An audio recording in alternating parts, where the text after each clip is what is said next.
شروع اللہ کا نام لے کر جو بڑا مہربان نہایت رحم والا ہے۔ جب واقع ہونے والی واقع ہو جائے گی، اس کے واقع ہونے میں کچھ جھوٹ نہیں، کسی کو پست کرنے کسی کو بلند کرنے والی۔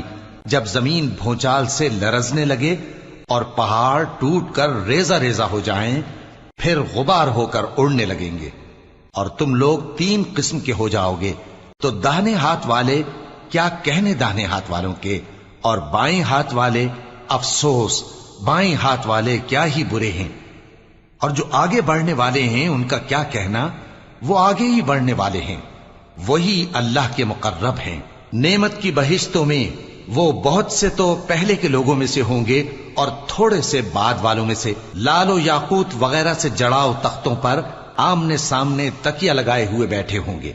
نوجوان خدمت گزار جو ہمیشہ ایک ہی حالت میں رہیں گے ان کے آس پاس پھریں گے، یعنی آپ خورے اور آفتابے اور صاف شراب کے جام لے لے کر۔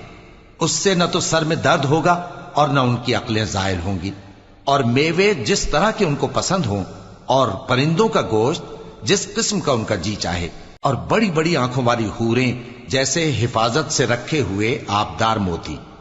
یہ ان کے اعمال کا بدلہ ہے جو وہ کرتے تھے۔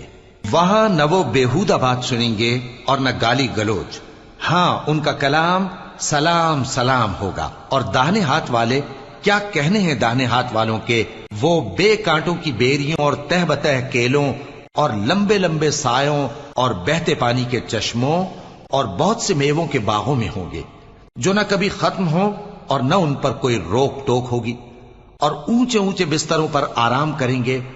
ہم نے ہی ان حوروں کو پیدا کیا تو ان کو کنواری بنایا، اور شوہروں کی پیاری اور ہم عمر، یعنی داہنے ہاتھ والوں کے لیے۔ یہ بہت سے تو پہلے کے لوگوں میں سے ہوں گے اور بہت سے بعد والوں میں سے، اور بائیں ہاتھ والے افسوس، بائیں ہاتھ والے کیا ہی عذاب میں ہوں گے، یعنی دوزخ کی لپٹ اور کھولتے ہوئے پانی میں، اور سیاہ دھوئیں کے سائے میں جو نہ ٹھنڈا ہوگا اور نہ خوشنما۔ یہ لوگ اس سے پہلے عیش میں پڑے ہوئے تھے اور بڑے گناہ یعنی کفر پر اڑے ہوئے تھے، اور کہا کرتے تھے کہ بھلا جب ہم مر گئے اور مٹی ہو گئے اور ہڈیاں ہی ہڈیاں ہو گئے تو کیا ہمیں پھر اٹھنا ہوگا، اور کیا ہمارے اگلے باپ دادا کو بھی؟ کہہ دو کہ بے شک پہلے اور بعد والے سب ایک روز مقرر کے وقت پر جمع کیے جائیں گے۔ پھر تمہیں جھٹلانے والے گمراہ ہو، تھوہر کے درخت سے کھاؤ گے، پھر اسی سے پیٹ بھرو گے، پھر اس پر کھولتا ہوا پانی پیو گے، پھر پیو گے بھی اس طرح جیسے پیاسے اونٹ پیتے ہیں۔ انصاف کے دن یہ ان کی ضیافت ہوگی۔ ہم نے تم کو پہلی بار بھی تو پیدا کیا ہے، تو تم دوبارہ اٹھنے کو کیوں سچ نہیں سمجھتے؟ دیکھو تو کہ جس نطفے کو تم ڈالتے ہو، کیا تم اس سے انسان کو بناتے ہو یا ہم بناتے ہیں؟ ہم نے تمہارے لیے موت کو مقرر کر دیا ہے، اور ہم اس بات سے عاجز نہیں کہ تمہاری طرح کے اور لوگ تمہاری جگہ لے آئیں اور تم کو ایسے عالم میں جس کو تم نہیں جانتے پیدا کر دیں۔ اور تم نے پہلی پیدائش تو جان ہی لی ہے، پھر تم سوچتے کیوں نہیں؟ بھلا دیکھو تو کہ جو کچھ تم بوتے ہو تو کیا تم اسے اگاتے ہو یا ہم اگاتے ہیں؟ اگر ہم چاہیں تو اسے چورا چورا کر دیں، سو تم باتیں بناتے رہ جاؤ کہ ہائے ہم تو تاوان میں پھنس گئے، بلکہ ہم بے نصیب رہ گئے۔ بھلا دیکھو تو کہ جو پانی تم پیتے ہو، کیا تم نے اس کو بادل سے نازل کیا ہے یا ہم نازل کرتے ہیں؟ اگر ہم چاہیں تو ہم اسے کھاری کر دیں، پھر تم شکر کیوں نہیں کرتے؟ بھلا دیکھو تو جو آگ تم درخت سے نکالتے ہو، کیا تم نے اس کے درخت کو پیدا کیا ہے یا ہم پیدا کرتے ہیں؟ ہم نے اسے یاد دلانے اور مسافروں کے برتنے کو بنایا ہے، تو اے پیغمبر صلی اللہ علیہ وآلہ وسلم، تم اپنے پروردگار عظیم کے نام کی تسبیح کرو، سو ہمیں تاروں کی منزلوں کی قسم، اور اگر تم سمجھو تو یہ بڑی قسم ہے کہ یہ بڑے رتبے کا قرآن ہے جو کتاب محفوظ میں لکھا ہوا ہے، اس کو وہی ہاتھ لگاتے ہیں جو پاک ہیں، یہ رب العالمین کی طرف سے اتارا گیا ہے۔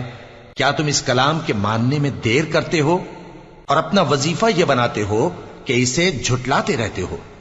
پھر جب جان گلے تک آ پہنچتی ہے اور تم اس وقت کی حالت کو دیکھا کرتے ہو، اور ہم اس مرنے والے کے تم سے بھی زیادہ نزدیک ہوتے ہیں، لیکن تم کو نظر نہیں آتے۔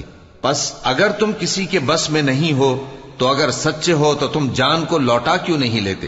پھر اگر وہ اللہ کے مقربوں میں سے ہوا تو اس کے لیے آرام اور روزی اور نعمت کے باغ ہوں گے، اور اگر وہ دائیں ہاتھ والوں میں سے ہوا تو کہا جائے گا کہ تجھ پر داہنے ہاتھ والوں کی طرف سے سلام، اور اگر وہ جھٹلانے والے گمراہوں میں سے ہوا تو اس کے لیے کھولتے پانی کی ضیافت ہوگی اور جہنم میں داخل کیا جانا۔ یہ بات واقعی یقینی ہے، تو اے نبی صلی اللہ علیہ وآلہ وسلم، تم اپنے پروردگار عظیم کے نام کی تسبیح کرتے رہو۔